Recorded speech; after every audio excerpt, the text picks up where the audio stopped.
Well, the Florida Gators did it. They actually did a much better job in the second half and took care of business against Tulane, winning 33-8.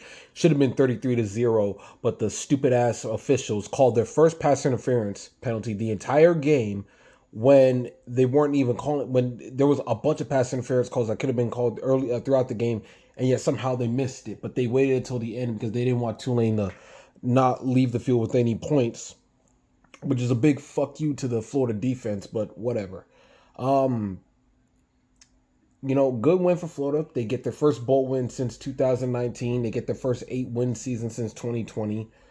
Billy Napier puts the cherry on top to his first winning record at Florida.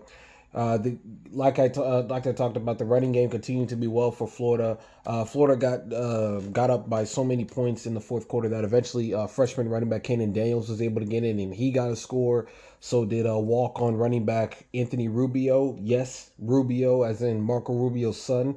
He got a score, and that pumped up the entire team. DJ Lagway finally threw a touchdown pass today, got it to Tony Livingston.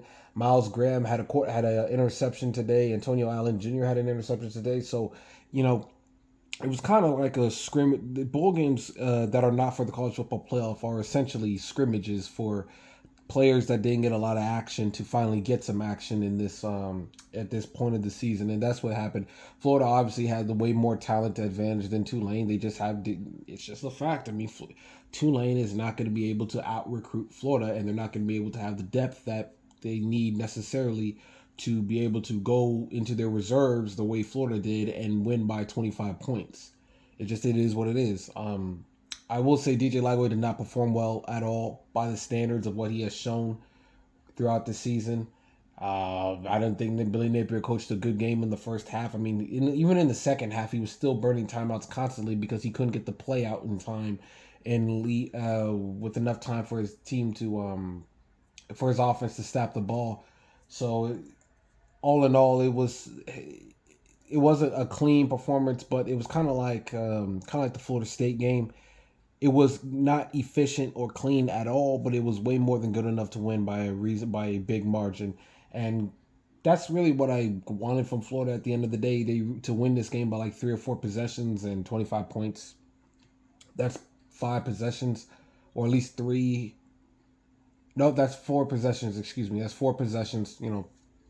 3 touchdowns with 2 point conversions and another extra point on that. So 25 points is a big margin. So, oh well, Florida ended the 2024 season on a good note after starting off bad in 1-2, and after having an entire off season of people questioning whether or not Billy Napier was going to even be the coach next year, myself included. I was also one of the ones calling for his job after that 1-2 start, and I'm going to talk more about that in the next video that I upload.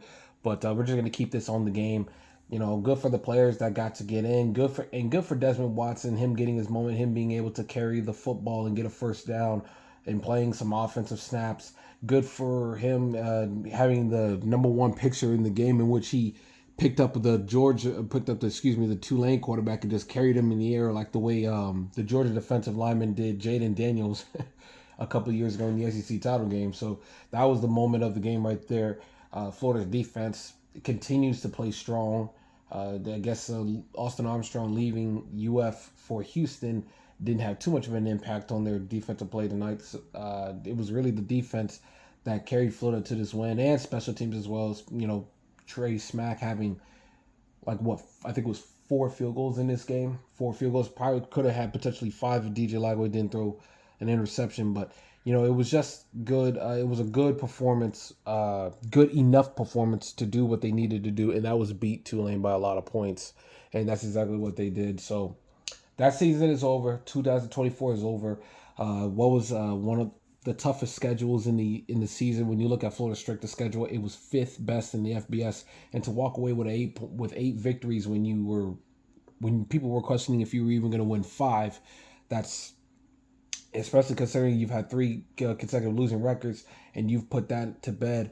A 8-5 record. Hey, I'd rather be 8-5 than to be 2-10, like a certain rival of ours. But we're gonna leave them out of it. So congratulations to the program for their bold victory. And we're gonna get, and as Gator fans, we're gonna enjoy this season to a certain extent, but we understand as Florida fans, we demand more, we expect more.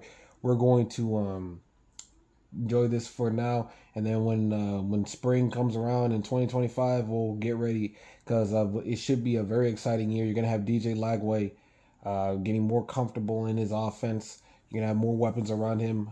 A lot of his offensive linemen is coming back, and some key defensive cogs on the football team are coming back next year as well. But we'll talk about that in the next video. So congratulations on the win, 33-8. Florida Gators win the Gasparilla Bowl. They get rid of that bad memory against UCF a few years back, and they handle business. Go Gators.